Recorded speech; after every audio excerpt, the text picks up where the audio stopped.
তো আমরা কিন্তু 0 পয়েন্টে পৌঁছে গেছি। ঠান্ডা কিন্তু প্রচন্ড আছে। ফাইনালি এখন আমরা আছি ইয়াংথাম ভ্যালিতে।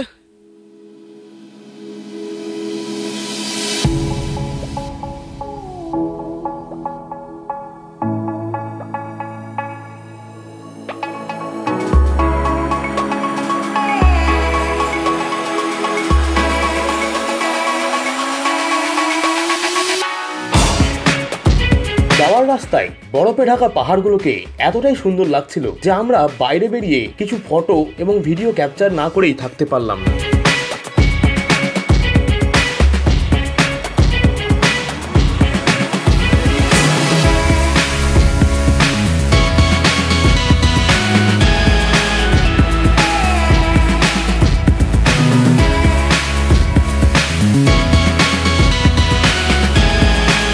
তো আমরা কিন্তু 0 পয়েন্টে পৌঁছে গেছি।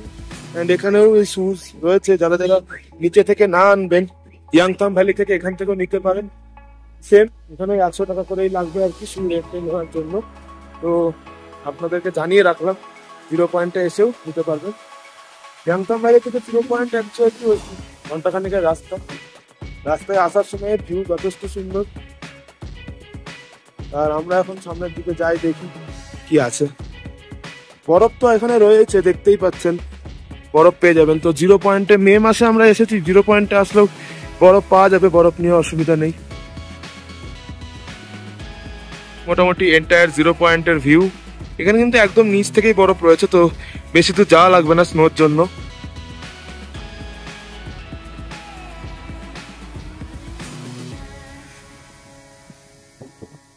আমরা এখন 0 পয়েন্টের এগোচ্ছি ভ্যালির দিকে। ভিড় থাকে এখানে, একটু তাড়াতাড়ি আসলে ভালো হয়, আর একটু দেখে দেখে নামতে হবে এখানে।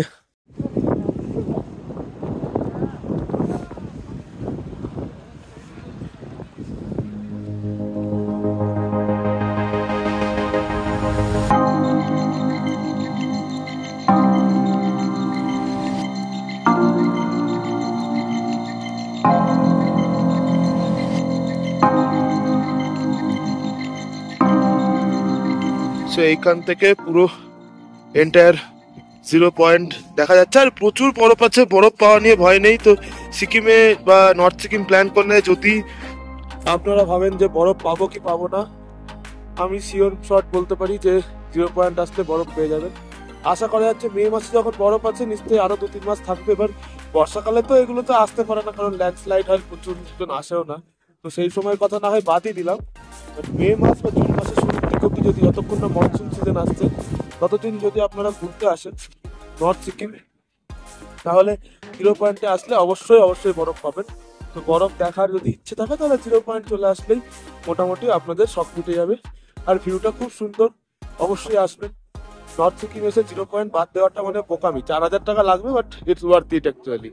আসলে দেখতে পেয়ে যাবেন। কিন্তু এখানে কোনো অ্যাক্টিভিটির ব্যাপারে আমি জানি না, দেখতে পাচ্ছেন না এখন অব্দি। দেখতে পেলে অবশ্যই অ্যাক্টিভিটিতে কিরকম কি খরচা হয় সেটা বলার চেষ্টা করব। আর না হলে তো জাস্ট এরকমই ফটো ভিডিও শুট করে এখান থেকে নিচে চলে যাবেন, আবার ইয়াংথাম ভ্যালিতে গিয়ে ব্যাক করবেন, বা যেখানে আপনার যেখানে গন্তব্য থাকবে সেখানে চলে যেতে পারবেন। Lachen what ever it is, চলে যেতে পারবেন।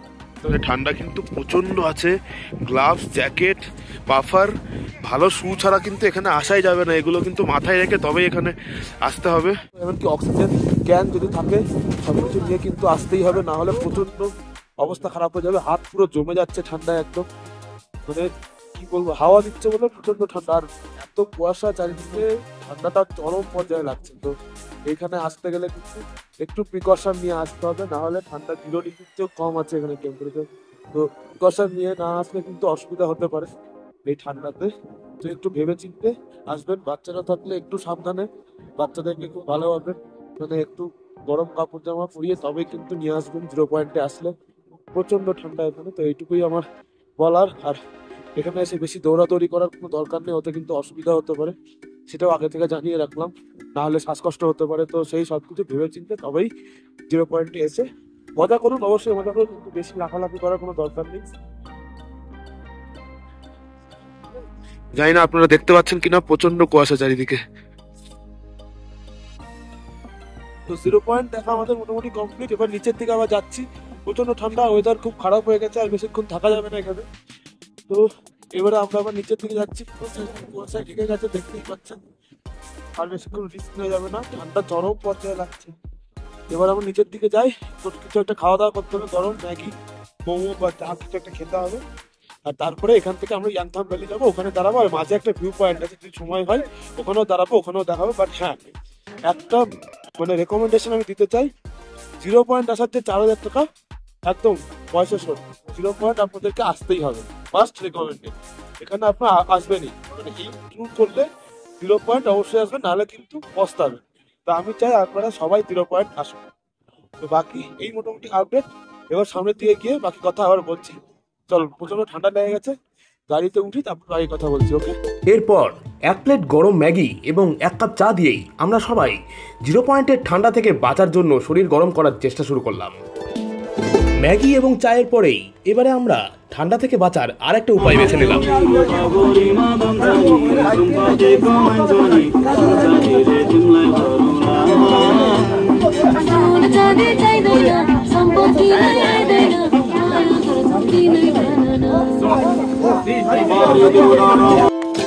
এইবারে কিন্তু আমাদের ফেরত যাওয়ার পালা, এবং ফেরার পথে আমাদের প্রথম গন্তব্য বা প্রথম স্টপ হলো ইয়াংথাম ভ্যালি।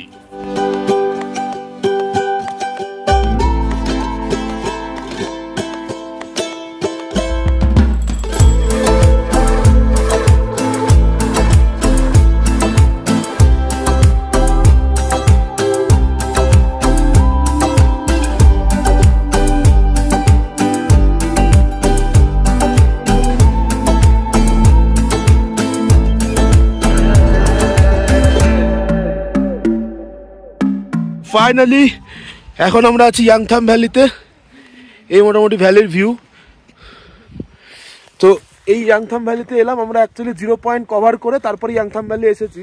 তবে 0 পয়েন্টে যা ভিউ দেখে এসেছি এখানটা অতটা ভালো লাগবে না, বাট স্টিল ইয়াংথাম ভ্যালি খুব সুন্দর, ফুল আছে প্রচুর এখানে। আর ইয়াংথাম ভ্যালিতে নেমে এলাম এখন। এরপরে আমরা এখান থেকে ডাইরেক্ট লাচুং চলে যাব।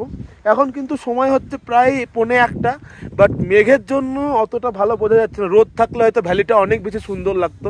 তো আপনারা চেষ্টা করবেন যতটা সকাল সকাল বেরোনো যায়। আমাদের 6টার সময় বেরোনোর কথা ছিল, বাট আমরা সেক্ষেত্রে 7টায় বেরিয়েছি, তো একটু দেরি হয়ে গেছে। তো এই জন্যই মেন প্রবলেমটা হয়েছে। বাকি তো ইয়াংথাম ভ্যালি খুবই সুন্দর, সব জায়গায় সুন্দর। তো 0 পয়েন্ট তো অসাধারণ, আর ইয়াংথাম ভ্যালিও খুব সুন্দর। আর এই মোটামুটি এখন ইয়াংথাম ভ্যালির ভিউ। এখানে অনেক কিন্তু এই চমড়ি গাইগুলো দেখা যাচ্ছে, আমি জানি না আমি দেখাতে আমার ক্যামেরায় ধরা পড়ছে নাকি। তো এই মোটামুটি খালি চোখে তো জায়গাগুলো খুব সুন্দর, বাট আমার 16:9 স্ক্রিনে যতটা দেখানো যায় আমি দেখানোর চেষ্টা করছি। তো এই মোটামুটি এখন ভিউ ইয়াংথাম ভ্যালিতে। সামনের দিকে গিয়েও দেখা যাক কতটা কি আছে, একটু সামনের দিকে এগিয়ে গিয়েও দেখি।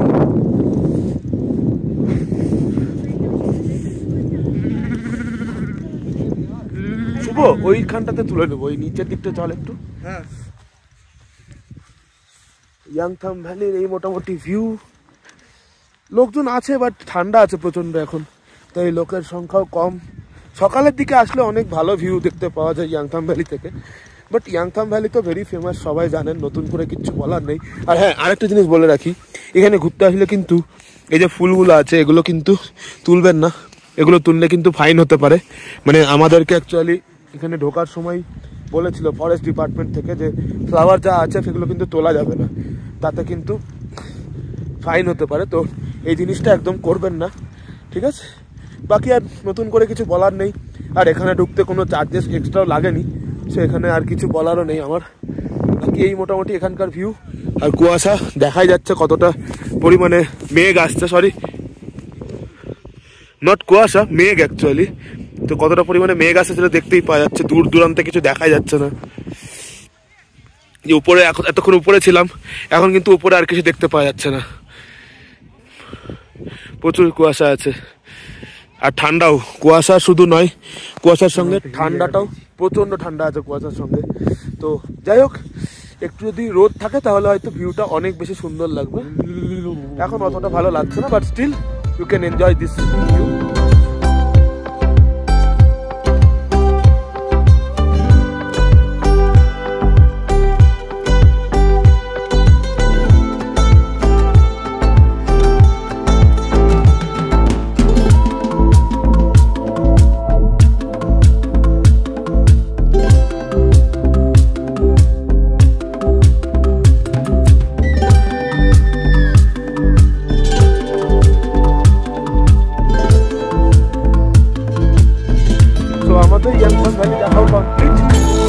আমরা এখান থেকে বেশিক্ষণ টাইম এখানে দরকার পড়বে না, 20-25 মিনিট থাকলেই হয়ে যাবে। ইয়াংথাং ভ্যালি দেখা কমপ্লিট করে এবারে আমরা চলে যাব একদম লাচুংয়ের দিকে। রাস্তায় আর সেরকম মনে হয় না কিছু দেখানোর মতো আছে বলে। সো আজকের ব্লগ মোটামুটি এইখানেই এন্ড। যদি কিছু বলার না থাকে, আদারওয়াইজ কিছু ইনফরমেটিভ বা ইনফরমেশান দেওয়ার থাকলে অবশ্যই দেবো, না হলে এইখানেই ব্লগ এন্ড করবো। থ্যাংকস ফর ওয়াচিং, ভালো থাকবেন সবাই, আবার দেখা হবে নেক্সট ব্লগে, ঠিক আছে? আর এখান থেকে আমরা কিন্তু আজকেই ফেরত চলে যাবো গ্যাংটকে। চলো, রাস্তায় যেতে যেতে যদি কিছু দেখতে পাই অবশ্যই দেখাবো। থ্যাংকস ফর ওয়াচিং, ভালো থাকবেন সবাই, গুড বাই।